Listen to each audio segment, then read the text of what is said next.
Hi everyone, we're with Yuval Rooz at the Boca FIA conference. Yuval, you're CEO of Digital Asset, and I was hoping for our audience you could just tell us a little bit about Digital Asset and how you see your role in the markets.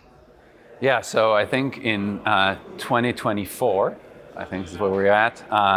Digital Asset is not the greatest name because now everything is a digital asset, but when we started the company in 2014, you know, my view on the world is that really when you think about capital markets, it's a data business. You know, a lot of people think about instrument, your company is thinking about commodities, which is a very physical asset, but really the financial system is a data business. And settlement is really making sure the data reconcile. That's really, when you really boil it down, it's a data business. And you know, if you think about the evolution of capital markets, it started with paper-based, and you know, even before paper, it was even less advanced. And I just saw that in the future, everything is going to become a digital asset, even if behind it sits some kind of a physical instrument. And that's a big transition to make. How have you found it? I know you had a big announcement this morning with your Canton network. Yeah. Can you tell us a little bit about what you're doing there? Sure. So I think that since you know the space started around 2012 to 14, there have been so many, you know, studies, research. This will change the market like this. This will change the market like that.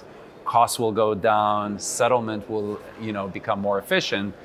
But, you know, the challenge in any technical, you know, innovation is how do you bring the market along? And, you know, today we have, you know, around 30 clients with around half of them in production.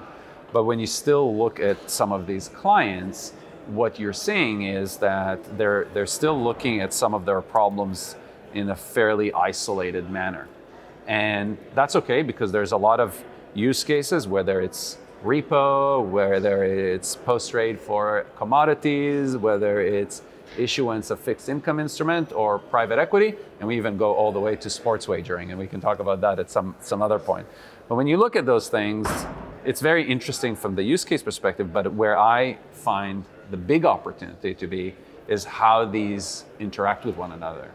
What do I mean by that is imagine you have Goldman issuing digital products, Broadridge is running repo. Currently, Broadridge is running it on your traditional US treasuries, but there's nothing that should prevent them tomorrow if Goldman issues, you know, an instrument that gets used as collateral regularly to allow Broadridge, for example, to exchange that digital asset. And really, the name Canton comes from two places. One of them is our team that developed it is in Zurich, so they're Swiss, but also this idea that the Swiss system is a federation that really allows interoperability across cantons. So this idea of the Canton network, and really what was released today, is we brought 45 organizations. Imagine they all run their small cantons or big cantons. One is doing, you know, securities financing, one is doing issuance, one is doing payments. But really the value of the technology really gets locked where all these cantons suddenly start working with one another seamlessly. And that's really what we published today is this project we've just finished with 45 organizations. That's great. And you said, you know, you have to bring people along. And so part of that's like having to meet them where they're at. Like, what ways of doing business are you trying to replace or enhance? Like, if you kind of take people who aren't familiar with other systems, like what's the current way of doing that transaction and where are you taking it to? Yeah, so listen, we've learned the hard way, and you know, I would say that we're in the business of pipes, right? We're trying to create more efficient pipes. And what I've learned through the journey is that pipes connect, you know, users, companies together, but what I find is really hard to change is the user interface. And user interface is not just, don't think about it just as a screen or a GUI, but it's also how do I conduct my business on a daily basis. I gave an example. We're doing a project with a mortgage originator, and they are using Canton to accelerate mortgage settlement from an average of 30 days to effectively hours. Now, imagine if you underwrite mortgages off your balance sheet, being able to take them off your balance sheet within hours instead of 30 days could have a significant impact. But again, where we're seeing the challenge is, well, how do you make the traders or the post-trade back office people change their way of working? And even though the financial outcome is so compelling, just think about it, 30 days to multiple hours, right, is still very challenging. So what we're trying to figure out is, can you actually change the pipes as much as possible without really having to change the user interface?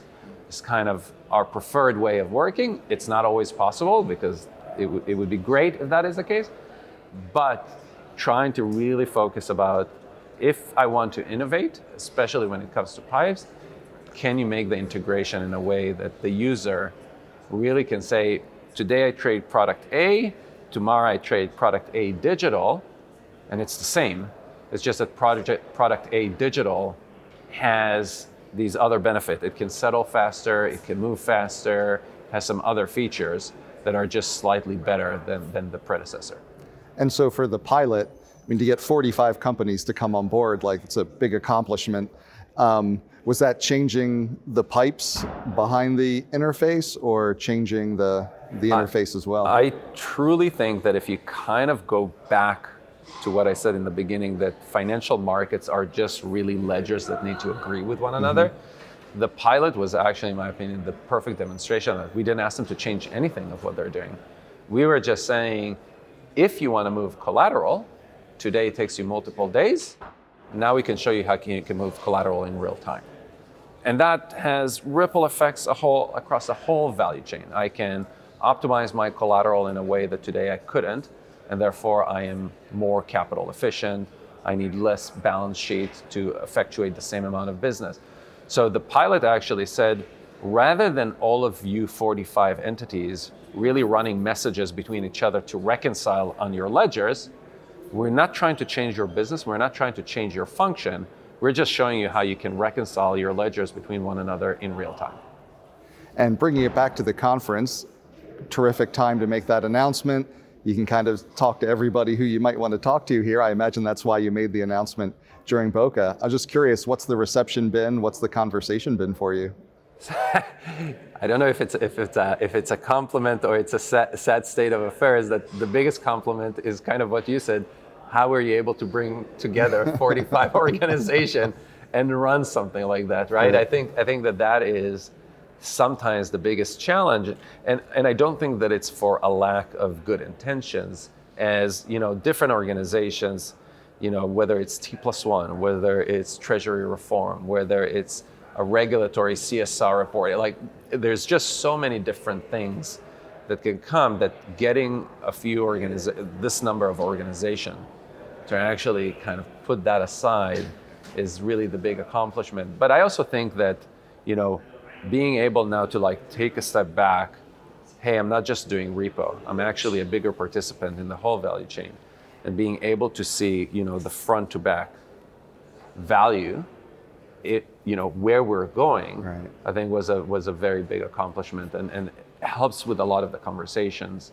Because again, I do think sometimes, you know, naturally we have the tendency to kind of become, you know, so focused on the problem ahead of us, we kind of lose the big picture. And I just wanted to ask you one more question. I know you're very busy today. And that's, you know, you may have already answered it in a way. I wanted to ask you about some of the biggest challenges that you see and hear as you're at the conference this week. There's a lot of technology companies, as well as kind of what people think of as kind of the existing futures industry. What do you see as the big challenges for helping the industry embrace these new technologies that are being created by companies like yours? And you know, what do we as an industry need to be doing to kind of seize the opportunities that this new technology creates? Yeah, I'm trying not to be too technical, but you know, Ohm's law says things start appearing in exponential pace. And what that means is 30 years ago, to go to the next level of innovation took, let's say, 10 years. And then after that, it's 5 years. And after that, it's 2.5 years. After that, it's 1 year. And the reason I say that is because if you think about it, even from a personal level, our ability to focus on something for a long period of time is very hard. right? So everybody's like I said, multiple regulations, crypto, AI, so many things are coming from so many different directions that I think the biggest challenge, and this is what we as a company are trying to do, is how do you decrease the time from a decision to value? I think is the biggest challenge that software is having. Reality is technology modernization is going to take years. It's going to take 5, 10, even potentially more years for this technology to be prevalent in the industry. How do you show customers value at the shortest period of time is, in my opinion, the biggest challenge. And we had to learn it with a lot of blood, sweat, and tears over the last 9 years. But what we're seeing is that the second you can show any value, and I'm saying on purpose, any value, it helps grab the attention, right? Where if you say, hey, let's do this, but I'll see you in 2 years, it's very challenging. Even if the pot of gold at the end of the 2 years, theoretically speaking, is very large. It's very hard today to get the attention of people because naturally there's just so many distractions that are coming from so many different angles that in my opinion is the biggest challenge. It's such an important lesson. Thanks for sharing it with us. Thanks for letting us learn from your experience. Congratulations on the announcement with the Canton Network today. And Absolutely. Thanks so much for making some time to talk with us. Yeah, thank you. Appreciate it.